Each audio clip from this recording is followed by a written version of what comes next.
Well, hello everybody. It's been a week? Almost 2 weeks? Like 2 days? Mm. Well, by the way, if you haven't known, well, you didn't know. Not to horse it. I never made a statement about it. Since I'm home, I can feel free to tell you where I was at. So I left I left like 5 o'clock Thursday in the evening, and I went to, I stayed at a rest stop the one night on early from 11 o'clock Thursday night to early Friday morning. Woke up, went to a Waffle House in Vicksburg, Mississippi. Uh,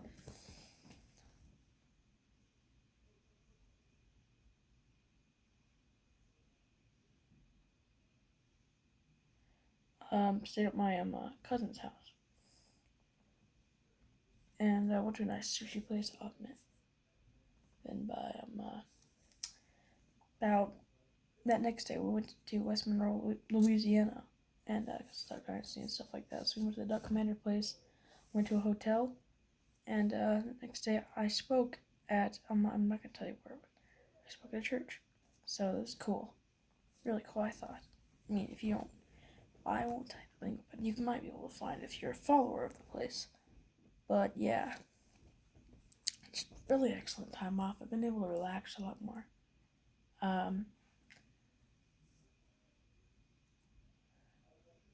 and this is gonna be a long video because it's not gonna be a video basically. The reason you're just seeing black is because I am just gonna be doing a podcast type thing today. I don't know if you want to hear this because I'm a boring man most of the time, but I mean, give me a drink.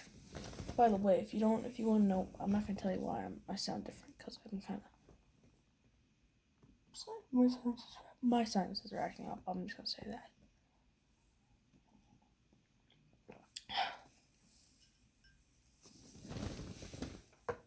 Okay, so here's the drill. This podcast is a music-related one.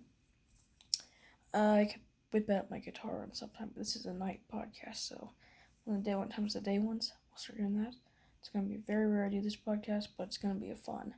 For a little while, I'm keeping this, trying to do this every night, but my birthday is in 2 days. This is in one day, but 23 hours. 23 hours my birthday will hit,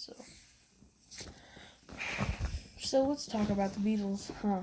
Well, that's kind of famous because I've talked about the Beatles so much on this channel it's starting to get repetitive.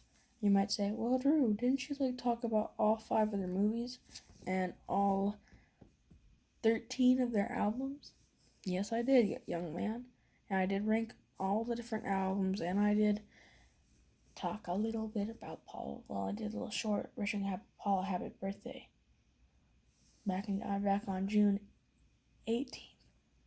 So, I mean, what can I say? I'm just a Beatles fan. What's that thing? But today, I never really made a video going into the history of the Beatles. So, yeah, as we in the prologue, or I guess the beginning of this video, we go into the topic at hand of this video.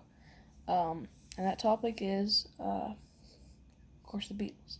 So, if you didn't know, a little brief history of the band. The Beatles are probably the biggest rock band or band in history, with some of the most iconic tracks. I could just name Yesterday, Taxman, Eleanor Rigby, Here Comes the Sun, Something. Please, please me, I saw her standing there. While my guitar gently weeps, Julia. Rocky Raccoon. Well, no, it's not a good example. I meant back in the USSR. Dear Prudence. I Am the Walrus. Eleanor Rigby. Or did I can't. Not got a good Got to Get You Into My Life. Tomorrow Never Knows. Just classics in my life. A Day in the Life, of course. Just gotta mention if you're a fan of this channel. And the 4 band members are John Lennon, or John Winston Ono Lennon, and Sir James Paul McCartney, and George Harrison, and Sir Richard Starkey. Or just Ringo. We call him Ringo. Well, I don't call him. So, Ringo Starr is not really Ringo's name, so we all know that. And Ringo didn't really come along to 1962. So you might ask, well, Drew, how did the Beatles start? It all starts in 1956 or 1957. John Lennon was started a skiffle band with one of his schoolmates. And if you might ask, well, how did Paul join the band? Well, one day while they were at like a church gathering, I think, Paul came up and said, I play music too, or he said, I like the show. And a number of people in Liverpool at the time, they'd ask about football but not music. So, when football, soccer, and for my American viewers. But, so they hit it off, and, of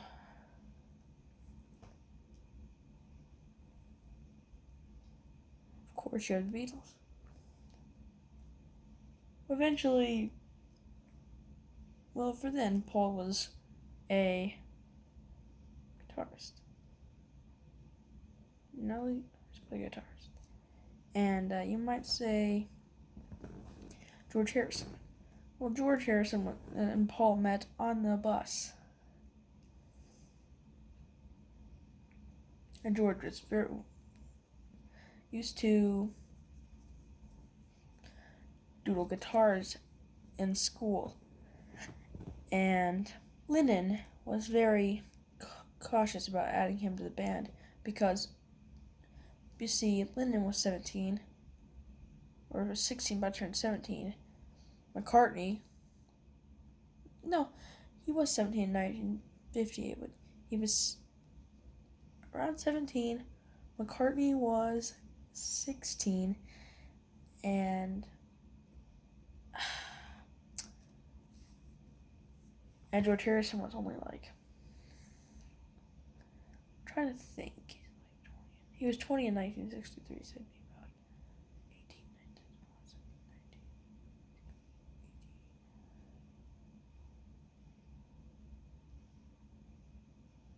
So he was about, say,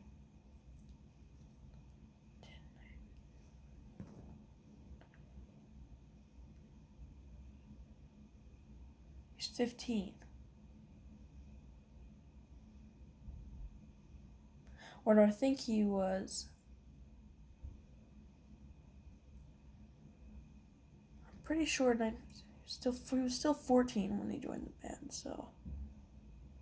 So after pretty big, a 3-year age difference between Lennon and George Harrison, or 2.5. I think a 1.5 age difference between Paul and John, but.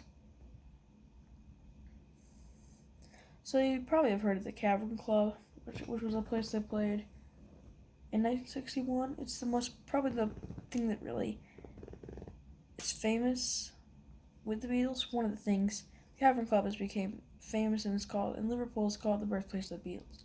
Of course, because they were all born there, so.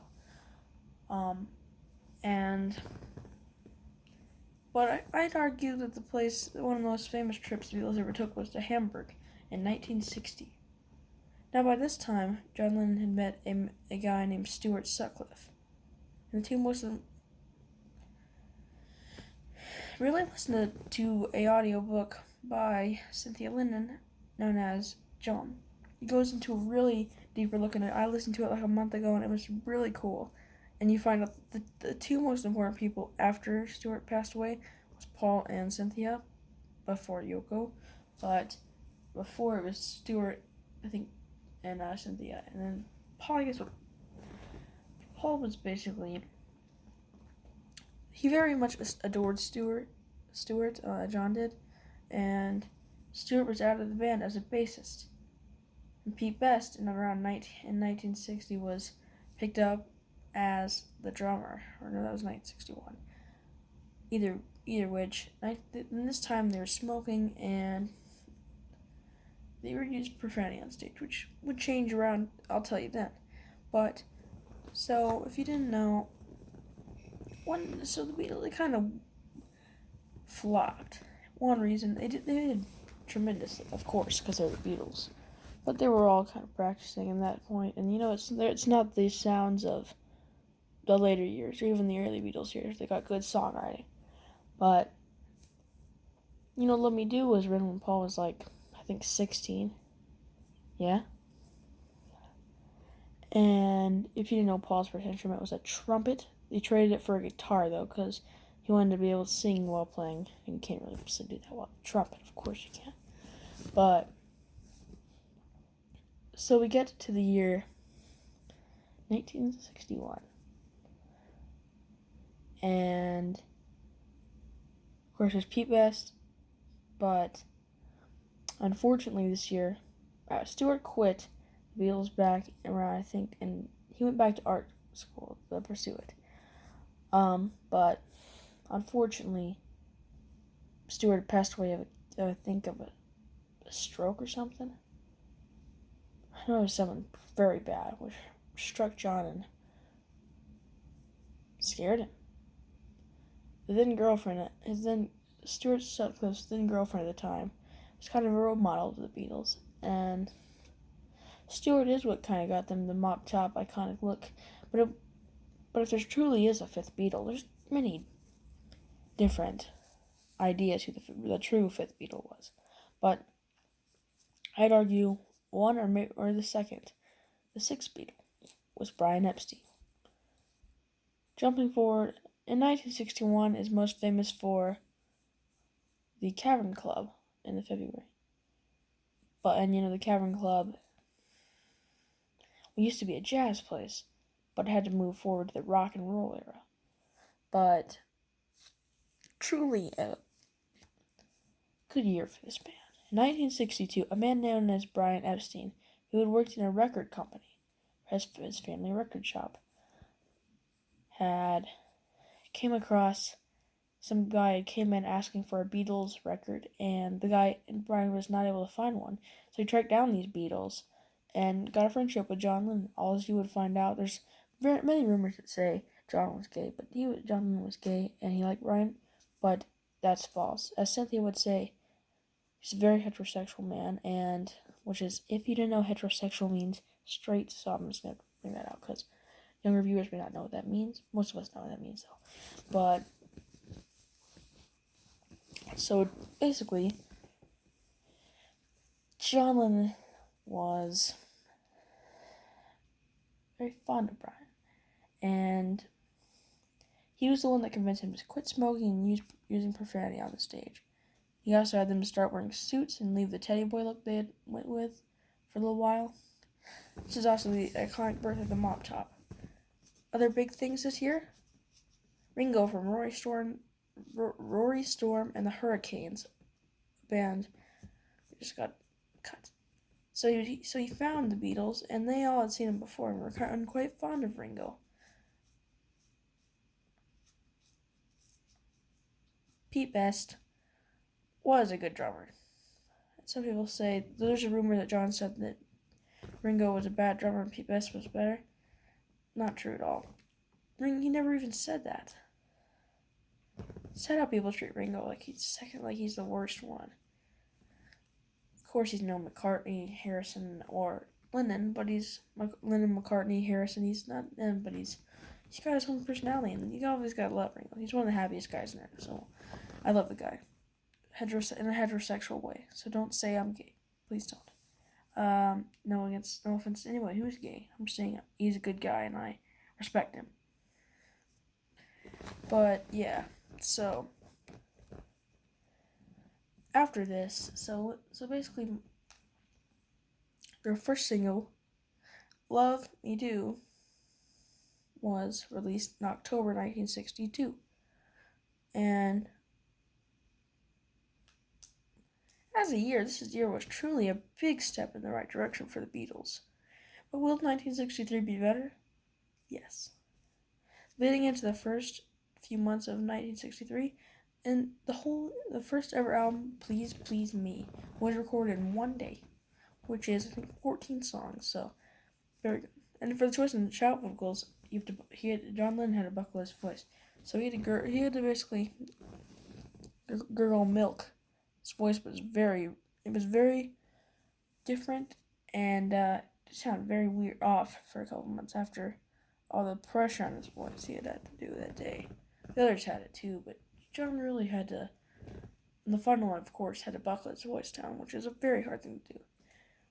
And if you didn't know, to get signed to EMI around 1962, George Martin did not like their music as much, but he scheduled a meeting for him. And he didn't really sign him for the music, he signed him for the personality. Because they asked, do you not like anything about the record? And then George Harrison said, first off, I don't like your tie, which really got the guy laughing. Unfortunately, he's the one who was requesting Pete Best be cut. Even the rest of them felt that way. And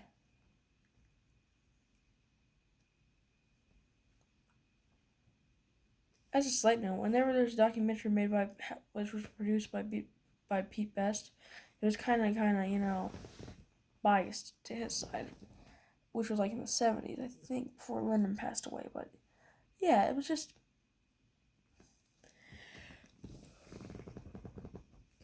sad, but I think Ringo's a lot better. And even when they were doing sessions for the Please Please Me album, I think George Martin actually didn't even let Ringo drum. It was made by this Andy guy or something. And it was replaced by Ringo, thankfully, so he was able to. So, good job to Ringo. We love Ringo here. Well, again, I'm not going to mention it heterosexual way. But this album was a smash success. With songs like Please Please Me, I Saw Her Standing There, Twist and Shout, Misery, just classics. You would know a secret, I like that one, I like that one. But just truly didn't really launch the Beatles in popularity in America. It really was big in Britain, but that wouldn't be too long until 1963's November 22nd, With the Beatles.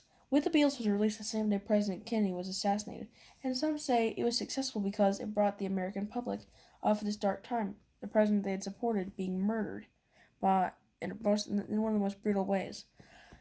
And it blew up more than Please Please Me. With the Beatles has a lot more iconic tracks, like All My Loving, It Won't Be Long, Don't Bother Me, I like it. Not many people like that one though. Just saying. Please, Mr. Postman, I know it's a cover, but it's still really good. I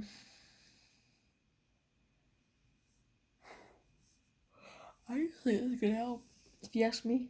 And it's a lot longer than Please With Me. I'm pretty sure, but it pays off a lot more. And I really enjoy it a lot more than I do Please With Me. But that's just my opinion on it. You can like either one more, but that's what I'd say. Leading into 1964, but actually one of my most favorite years for the Beatles, besides 1966. In 1964, we have The Ed Sullivan Show, which was the Beatles' first time in America. If you ever knew, the way the Beatles kind of got how the Beatles got into America was this girl got a Beatles record over to a studio, and it's a really cool story. Go watch the Holly Hobbs video.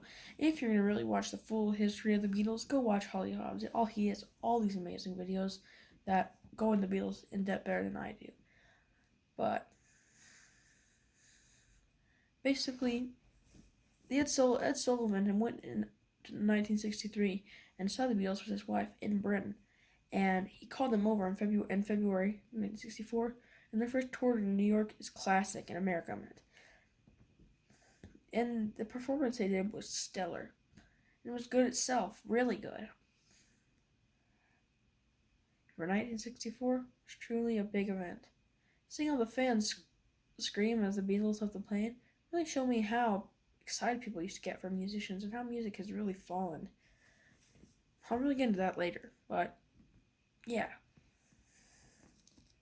But as the Beatles finished this off, They were even attacked by a few fans.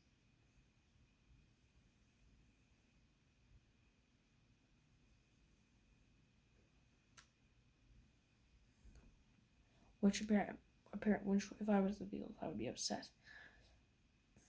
They even had a party in their hotel room. The pillow fight picture. That wasn't all this big just happened. Their true first amazing album, if you ask me.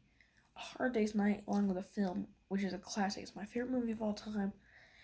Some of the scenes are just stellar and funny, and I love it. From the train scene when there's like that guy like, I'll turn that thing off myself, thank you. Where like they're trying to listen to the radio, and Paul says it, and John's like, "It's four of us, we won't listen to it." And the guy's like, "Don't you take that tone on me, young man. I for the world, for your sake." And they all and then Paul just starts training. We're a community of. And they say, and then John says, "Let's leave the candle to Lassie." And same with Grandpa in this, Granddad in this movie is great. Paul's grandfather. The performances are great in this movie. The bathtub scene, amazing. The Can't Buy Me Love scene, where they're in the field, applause. It's one of my favorite scenes. But as a movie, it's just really good. It's a good comedy that everyone should watch, if you ask me. But the album is really good too. My favorite song is probably Can't Buy Me Love, followed by Anytime at All, the title track, A Hard Day's Night, and I Love Her, If I Fell, with you, which I know it's If I Fell. I know, I'm just saying, yeah, you got what I'm saying, you should, this is what I'm saying. But truly, it's an amazing work. It really shows what the Beatles could do. I'll Be Back, I love that song. Tell Me Why, I Should Have Known Better, just great. I just truly love this album, and it's really their best early album. What do you consider the end of their early albums? I know Help is, but I'd say this is my favorite. Beatles for Sale is close to being my favorite, but I love it. So Beatles for Sale, I really believe, is their first dive into this, leaving the whole happy pop album thing and going into a more experimental phase, if you ask me. Well, the songs on here like I'm a Loser and No Reply really just shows how much the Beatles did evolve from songs like All My Loving and Can't Buy Me Love, and then you have all these which is kind of darker. 8 Days a Week is the happy-go-lucky pop song. It's really good if you like that type of stuff. Babies in Black is one of my favorites.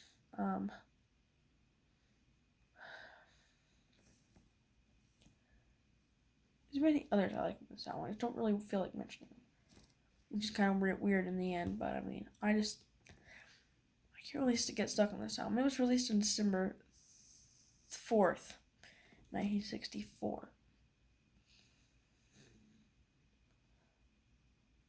And overall, it's good. It's very good. Better than Beatles for Sale and no, it's better than With the Beatles and Please Please Me. But the rest of it it's just comparing the Hard Day's Night right now. Not really, but yeah, like I said, can't get stuck on it. And if you didn't know about bonus for the Hard Day's Night, the song was written on Julian Lennon's birthday card because it was his first birthday, and John Lennon thought of the song and wrote it looking for a piece of paper. So that's cool. Moving on to 1965, the Beatles. There's a lot of big stuff this year. It's from a really good album to a big performance to the beginning of the experimental phase. Truly a great year for the Beatles. Starting with August 5th, 1965. Man, this is getting bad. But August 5th, 1965 would be the release of the Beatles' second film, Help, which is a lot more of a comedy. That's weird because it's harder to a comedy, but this is more of a not to be taken serious comedy. The songs are great. I Need You, which is currently my favorite song of the Help album. Man, I'm not doing so well. But it's just really good.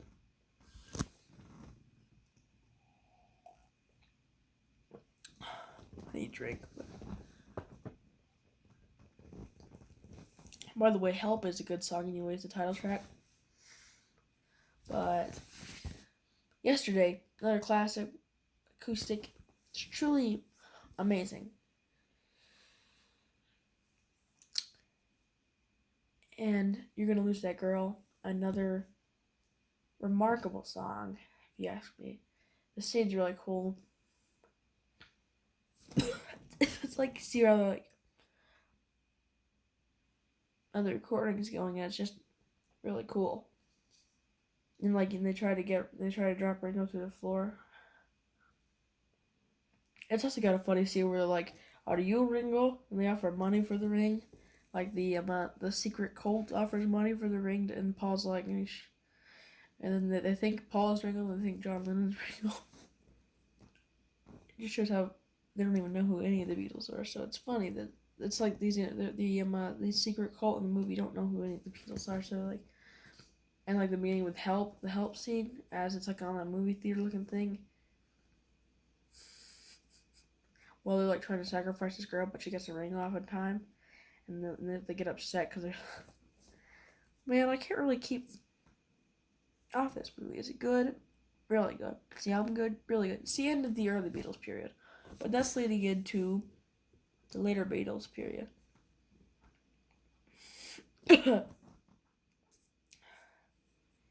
1965's Rubber Soul is truly the beginning of the experimental era, but it's not as good as Revolver, if you ask me. Revolver is my favorite album, my favorite Beatles album of all time. My favorite album. But yeah, the songs are legendary on here. Some of the songs were squeezed in just to fit spaces, cut from EMI, but before we get into that, we gotta go to Shea Stadium, a little detour. Shea Stadium was the Beatles', in my opinion, biggest tour. Biggest concert. Heck, the 8 Days a Week music video has the Beatles playing at Shea Stadium. From the outfits they wore with the Queen's badge on it to all the screaming fans, it really is classic with all the great songs from that year and being played. It's just really good. So, by the way, if you didn't, so getting into Rubber Soul in this part, we have this opening song, Drive My Car. This is a good song. It's a Paul song, but it's very classic. It's got a good beat to it. Not as good as Norwegian Wood, which is the second song. Norwegian Wood's a very experimental thing. With George Harrison on the sitar, which he picked it up from the Help movie, the sitar from Help. And then you have John Lennon singing the vocals. It's basically about this guy.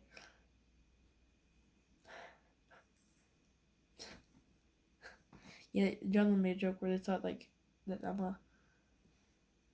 Day Tripper was like, no, Day Tripper was about prostitutes, and Original was about hose. I'm gonna say hose because I get demonetized.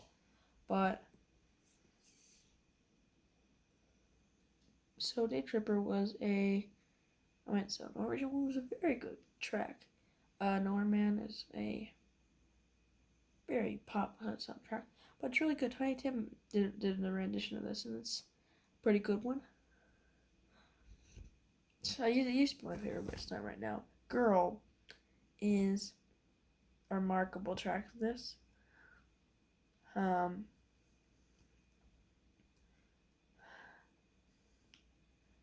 kind of really just undertones, like a man must bring his back to her day of pleasure. Because, John Lennon was raised up as a Catholic, but he kind of started, not really in his final, in like the late 60s. But good in its own, and a very good song. It was like kind of one of the last songs ever recorded for the album. It's a song, I'm Looking Through You, is my favorite Paul song from this. It's my favorite song from this album. It's got a really nice beat. I really like it. You Won't See Me is another good Paul song, and Think for Yourself, a great George Harrison song. The same kind of guitar comes back. from I Need You to Think for Yourself. And that's just, I like the guitar. I know people don't like it, but I like it. But, the song In My Life is a truly great one. Very beautiful when you look at, even when, I think the anthology had it with a bunch of the Beatles faces. When the Beatles evolution kind of, because it really is that. It feels like it should have been written in 1970. So basically, Rubber Soul, I'd say, is a good 10 out of 10. I should have rated these albums, so Please Please Me, I'd say 8 out of 10. With the Beatles, 8 out of 10. Hard Day's Night, 9 out of 10. Beatles for Sale, 9 out of 10. No, I went with the Beatles, 8 out of 10. Beatles for Sale, 9 out of 10. Hard Day's Night, 9 out of 10. Help, 9 out of 10. And Rubber Soul, 10 out of 10. And the final one, surprise, Run For Your Life, is a very weird song to be added to this. It's got a very strange, I like it, but it's got very strange. It's got this upbeat sound, but it has a very dark story. I'd rather see a dead little girl than be with another man. You better keep your head, little girl. You won't know where I am. It's just kind of very dark. It's darker than Maxwell Silverhammer, which is another great album, but which is another great song. What is up? I'm forgetting crap tonight, but I'm trying to make this a summarized thing. No, I forget. But I'm ready to get out of this year. 1966 up ahead. With 1966, we have the beginning of the Paul's Dead conspiracy theory, which I'm excited to get into that. I don't really want to, but it's gonna happen. 1966 only had one album, so we can go into that. And an iconic music video. Paperback Writer's music video is my favorite music video of all time. I love it. Of the Beatles' designs in this. And speaking of albums I love, Revolver and songs I love. There's not one song I don't like. Revolver, let me tell you. Eleanor Rigby, Taxman, Yellow Submarine, Love You Too, Tomorrow Never Knows, and Your Bird Can Sing.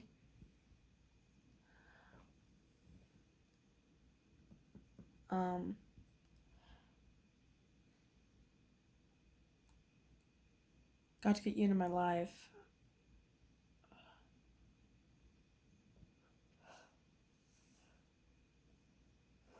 Dr. Robert, Good Day Sunshine, just classics.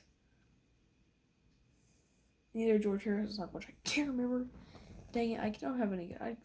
I'm Only Sleeping, and they're just classic track. I actually like Paperback Writer was this one. When I first listened to it, I could always remember Paperback Writer being in one of the songs. It's not though, which is a shame. This album could have been